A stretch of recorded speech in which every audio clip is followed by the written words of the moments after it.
반갑습니다. 송재준입니다. 이재명에 대한 체포동의안이 국회에서 가결되고 난 뒤에 영장실질심사에서 이제 이재명의 운명이 결정되게 되는데요. 일단 얘기 들어보니까 다음 주 화요일 날 26일로 날짜가 나오고 있는 것 같습니다. 물론 여러 가지 변수가 걱정이 되기는 했었죠. 이재명이가 이제부터는 진짜 단식을 시작해가지고 26일 전에 몸 상태를 좀 나쁘게 만들어서 혹시 그거를 늦추지 않을까라고 하는 예상도 있었는데 뭐 일단 공식적으로 지금 이재명이 단식을 관두겠다라고 입장을 밝힌 상태입니다. 그것도 웃기죠. 단식을 한 적이 있어야 단식을 관둘 수가 있을 텐데 단식 안 했던 사람이 단식을 관두겠다라고 하니까.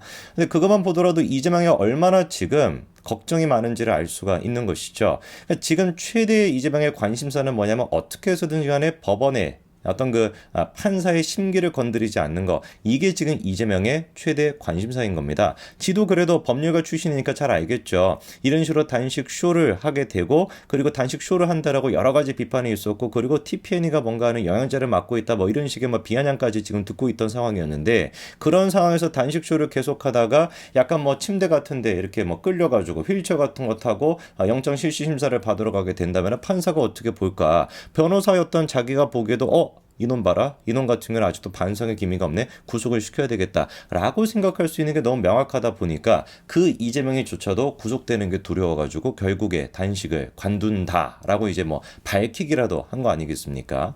그리고 이번에 또 드러났던 게 이거는 뭐 장성철이가 한 얘기다 보니까 신빙성이 뭐 있는지는 모르겠지만 박주민 같은 인간이 단식하던 이재명한테 찾아가가지고 얘기했다라는 거 아니에요? 우리 그냥 국회에서 표결 같은 거 받지 말고 체포동의안에 대한 표결 받지 말고 당당하게 영장 실질심사를 받으러 가자라고 얘기했는데 이재명이 딱 두 글자로 뭐라고 했다는 거예요. 꺼져 라고 한 게 아니라 싫어 라고 얘기했다는 거 아닙니까? 반말로 했는지 뭔지는 모르겠지만 이재명 평상시에 그거를 보면 반말로 했을 가능성도 높아 보여요. 싫어 라고 딱 한마디 했다는 건데 그만큼이나 이재명이가 지금 어떤 거예요? 구속되기가 싫다라는 겁니다. 수단과 방법을 가리지 않고 구속되기를 지금 피하고 싶은 것이고 그럴 수밖에 없겠죠. 구속이 된다면 뭐라는 게 확정이 되니까 무기징역이 확정이 되고 평생 자기가 못 나올 게 너무나 명백하니까.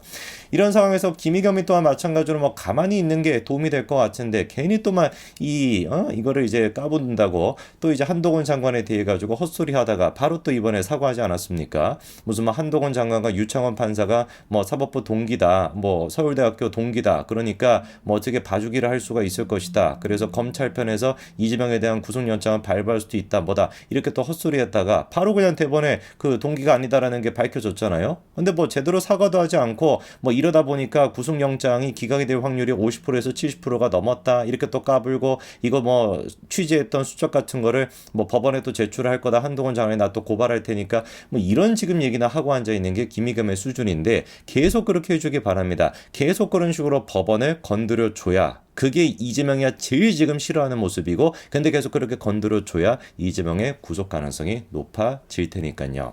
오늘 제가 영상을 통해서 좀 다뤄보고자 하는 것은 이재명의 아직 그 총알이 남아 있습니다. 그 총알이라고 하는 것이 뭐 구속이 되는 그 총알을 얘기하는 것인데 저렇게 이제 뭐 김희 같은 인간이 설쳐주는 것도 이재명의 구속 사유를 높여주는 것일 텐데 우리가 조금 주목해봐야 되는 게 최근에 한창 논란이 됐던 것 중에 뭐가 있었습니까? 이화영 씨와 관련된 논란이 있었죠. 그렇죠? 아무래도 이제 그 이화영 씨 같은 경우는 김성태 대북 송금과 관련돼 가지고 엮여 있는 사람이고 김성태 대북 송금 같은 경우는 굉장히 큰 사건입니다. 그게 이제 그 뇌물로 인정이 되게 된다면은 그게 지금 800만 달러 정도가 되잖아요. 800만 달러의 일부만 인정이 되더라도 아마 이재명의 징역형이 무기징역이 나오지 않을까 싶을 정도인데 근데 우리가 눈여겨봐야 되는 게 뭐냐? 가장 최근에 단식하던 이재명이가 검찰 조사 받으러 갔던 게 지난 9일 아니었습니까? 9일날 검찰 조사를 받으러 가기 직전에 이화영 씨가 입장을 번복을 했었습니다. 그때 이제 공개가 됐던 게 이화영의 다음과 같은 옥중 편지였는데 저 편지가 이제 공개가 됐던 게 이재명이 검찰 조사를 받으러 가기 이틀 전이거든요. 딱 저 편지의 내용을 보면은 딱 민주당이 어떤 식으로 프레임을 씌울지가 뻔히 보이죠. 그렇죠? 대번에 그래서 민주당에서 어떤 입장을 냈었습니까? 이재명 경기지사에게 사전 보고한 일도 없다라고 분명히 밝혔기 때문에 보도 자체가 허구였다라는 게 드러났고 검찰이 진술 조작까지 하고 있다라는 식으로 민주당이 밀어붙였었습니다. 자, 그런데 누가 보든지 간에 저 진술서의 내용을 우리가 믿을 수가 없었죠. 이화영 씨가 진술을 지금까지 많이 번복해 왔다라고 하는 것뿐만 아니라 저 진술서의 내용만 보더라도 의심이 되는 부분들이 몇 가지가 있었습니다. 일단 첫 번째 같은 경우는 눈에 띄는 표현이 뭐예요? 이화영이라고 스스로 지칭하고 있다는 거예요. 우리가 일반적으로 진술서가 됐거나 말을 할 때 나 성재준이가, 성재준이, 성재준은 이런 식으로 얘기하지 않죠. 벌써 뭐 듣는 수가 막 불쾌하지 않습니까? 제가 갑자기 재준이는 있잖아요. 성재준은 있잖아요. 확 이렇게 그냥 쥐어받고 싶지 않습니까? 귀여운 척하는 것도 아니고. 원래 우리가 평상시 얘기할 때는 스스로를 뭐 저렇게 3인칭으로 표현하지 않습니다. 따로 이제 뭐 3인칭의 관점에서 자기를 표현하지는 않죠. 그렇죠? 이화영 씨 또한 마찬가지로 지금까지 진술서가 됐거나 그리고 옥중 편지가 됐거나 그런 거를 보더라도 자기 자신을 3인칭이 바라보듯이 그런 식으로 표현한 적이 없었거든요. 그런데 이제 와가지고 갑자기 보니까 이화영이, 이화영은, 이화영과 이런 식으로 표현하고 있다? 이거를 통해서 알 수 있는 게 뭐겠습니까? 혹시나 이재명 측에서 이재명의 뭐 변호사가 됐거나 이화영의 변호인이 됐거나 이런 사람들이 불러주는 대로 이화영 씨가 썼을 가능성이 높다라는 게 저런 식의 표현을 통해서도 우리가 확인해 볼 수 있는 부분이겠죠. 그렇죠? 자, 그런데 이번에 대번에 검찰이 추가적인 입장을 공개를 했는데요. 편지를 잘 읽어봐라. 자기는 진술 번복을 한 적이 없다라는 거예요. 그리고 자기가 얘기했던 거는 뭐냐면 사전 보고를 한 적이 없다라는 것 뿐이었지 분명히 쌍방울 그룹이 100만에서 200만 달러를 송금했다라는 거에 대해서 이재명한테 사후 보고를 했다라고 이렇게 밝혔다는 겁니다. 이 내용을 이화영 씨가 언제 검찰에 얘기했다라는 거예요? 옥중 서신이 저렇게 공개된 직후에 검찰에 얘기했다라는 것이고 이 내용이 이번에 공개가 된 거는 언제입니까? 이재명의 체포동의안이 가결되고 난 뒤에 검찰 이번에 공개를 한 겁니다. 이화영 씨가 저렇게 얘기한 것뿐만 아니라 추가적인 내용까지도 검찰이 얘기했다고 해요. 방북 비용 대납 보고를 했다라고 했더니 이재명이 고생하셨다라고 응답했다라고 하는 내용까지도 추가로 검찰에 얘기했다라고 합니다. 이거를 통해서 우리가 알 수 있는 건 뭐겠습니까? 이번에 이재명에 대한 구속영장을 청구했던 게 검찰이 3가지 정도가 있었습니다. 백현동 개발 특혜 그게 하나 있었고 김성태 씨와 연관돼 있는 지금 이화영이랑 연관돼 있는 대북송금과 관련된 거. 세 번째가 이제 자기가 검사를 사칭했다라고 하는 거, 그거에 대해서 위증교사를 했다라는 거. 3가지를 통해 가지고 이재명에 대한 구속영장을 이번에 청구를 한 것인데 이거 중에서 지금 이화영 씨가 공개하고 있는 내용 분명히 내가 이재명한테 방북 그거를 위해 가지고 대북송금을 했다는 걸 보고를 했고 그리고 심지어 그거를 이재명이 대답까지 했다. 요거만 확정이 되더라도 어떻게 된다? 이재명이는 무기징역이 선고가 될 거라는 겁니다.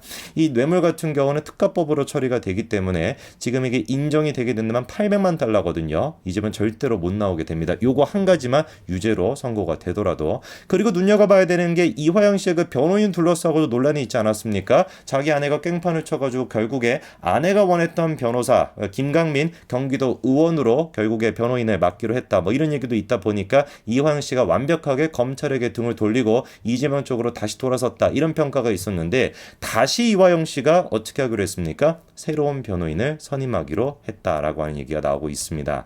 자, 우리가 한번 지켜봐야 될 것 같은데요. 지금 이제 민주당의 상황은 개판입니다. 지금 문재인을 둘러싸고도 뭐 여러 가지 잡음이 나오고 있어요. 단식하던 현장에 그 문재인이 찾아가가지고 손을 이렇게 꼭 이렇게 잡아주면서 비명계, 친문도와 마찬가지로 이번에 부결표를 던지겠다라는 식의 메시지로 보였었는데 결국에 가결이 되지 않았습니까? 벌써부터 그래서 나오고 있는 얘기가 전남 쪽에 있는 의원들이 표결 전날 술자리에서 문재인도 포토라인에 세워야 한다라고 하는 얘기를 공개적으로 했다라고 하는 게 스멀스멀 지금 벌써부터 나오고 있습니다.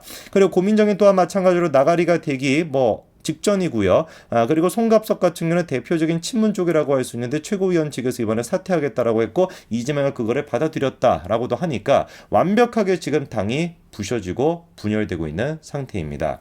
친문 쪽 또한 마찬가지로 이렇게 이재명에 대해서 결국에 선을 그은 상태이고 이화영 씨도 마찬가지로 이런 식의 분위기를 탐지를 하겠죠. 그렇죠? 이런 쪽에는 또 빠삭한 사람이다 보니까 그런 거를 탐지를 하다 보니까 자연스럽게 이재명한테도 손절하는 분위기가 나타나고 있는데 글쎄요. 과연 이런 상황에서 이재명이가 언제까지 버틸 수 있을지 다음 주 화요일 날 구속에 대한 그 여부가 결정이 되게 될 텐데 아마 제가 보기에는 영장이 발부가 될 가능성이 높아 보입니다. 이게 발부가 되지 않는다라고 한다면 정말 우리가 사법부를 뒤집어 엎어야 되겠죠. 그렇게 발부가 됐을 때 혹여나 이재명이가 다른 선택을 하지 않도록 우리가 신변 보호에 신경 써야 되지 않을까. 그 지경이 지금 이재명의 지경이라고 봅니다. 여기까지 말씀드리겠습니다. 감사합니다.